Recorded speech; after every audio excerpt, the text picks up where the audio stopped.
What is up, guys? It is the Sound Alchemist, and today we're back to bring you some more 40 facts on the Warhammer 40k universe. Today we are diving into the more chaotic side, the more brutal side, the more bloody side, the Khorne side, as we talk about one of the most brutal world eaters to ever exist.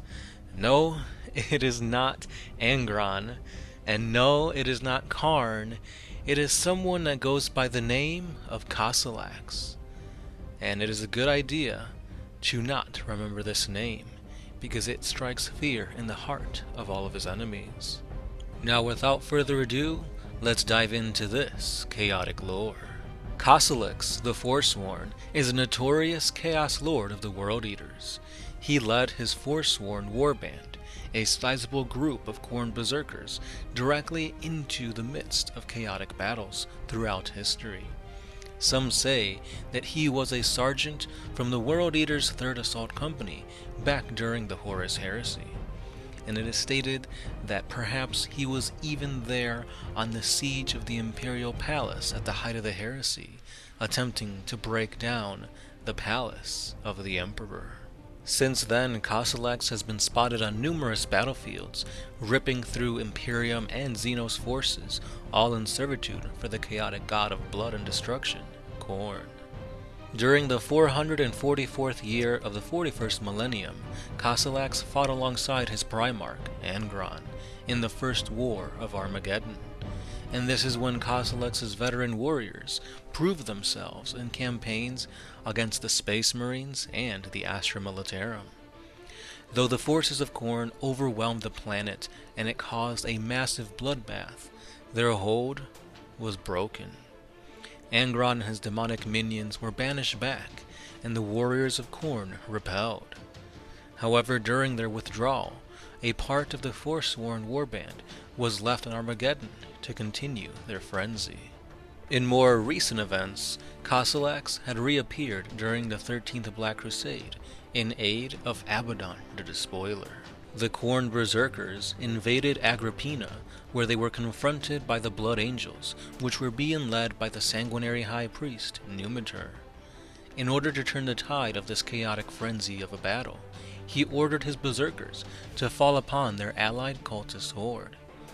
The massacre that ensued was enough to summon a mighty demonic warrior by the name of a Bloodthirster.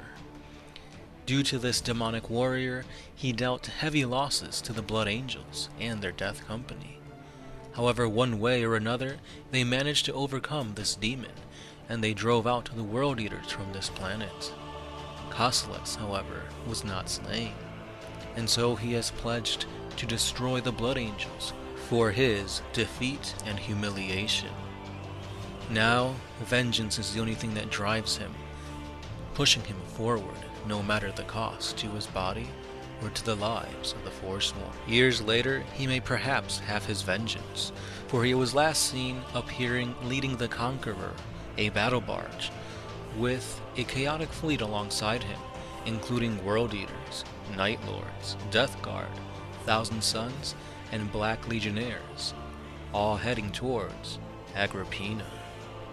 And with that, we have come to the end of yet another 40 Facts video. Now with this, you kind of learn a little bit more about the chaotic nature of the Khorne berserkers. And it's basically driving the same thing that they're known for, which is killing the enemy in a hail of blood, all for Khorne, all for their own pleasure. And you can see this when they literally eviscerated all of their human cultists to summon forth the Bloodthirster. Now the Bloodthirster, of course, is many times stronger and more powerful than any of these cultists, but it just shows you that if you're fighting alongside the berserkers, you're not safe. They're similar to that of the Death Company for the Blood Angels, where they don't differentiate friend from foe. If you're near them, they're gonna kill you. Now, because of this, you could literally just throw them at the enemy forces and they'll stop at nothing. Kossolox is good at knowing where his blood needs to be flowing from, whether it's from like the right flank, whether he needs them to go just deep into enemy territory, he knows where to send his warriors, and because of this, he himself has survived countless millennia. As you can see, he was fighting on Terra, and he's managed to survive time and time again on Cadia, on Armageddon, Agrippina.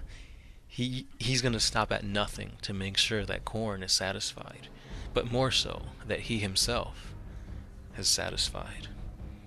And again, guys, if you guys have your own campaigns, let me know how you guys are doing in these campaigns. Like, as you can see, this guy's been alive throughout countless millennia. So is there a sergeant, maybe a captain, that has survived each and every battle throughout your campaigns? Because I used to have a drone that literally survived a mob of boys, survived going up against Necron warriors, and I think it was until like recently that finally he got taken down. But just knowing that you have a model in your army that is blessed by the dice gods, it gives you a little bit more. Yeah, you could create a backstory around it. Like, I think I gave myself the lore for him that his AI was gaining sentience, and that's why he was better at avoiding damage or dealing damage, and that's why he survived all those encounters. I think, I don't remember, but I think that same drone dealt a killing blow to one of Gershwin's orcs way back in the day. But yeah, that just goes to show you that, you know, these rare instances of models surviving, you know, crazy odds can happen anywhere.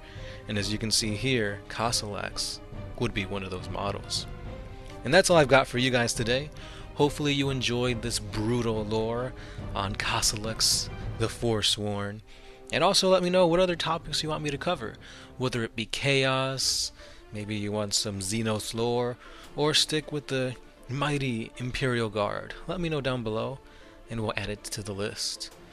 As always, don't forget to like, comment, and subscribe. If you do want to support us a little bit more, we do have a Patreon page. A simple $1 a month goes a long way, and as you can see, many of our videos have gone up in quality, especially those giveaway videos. Check them out.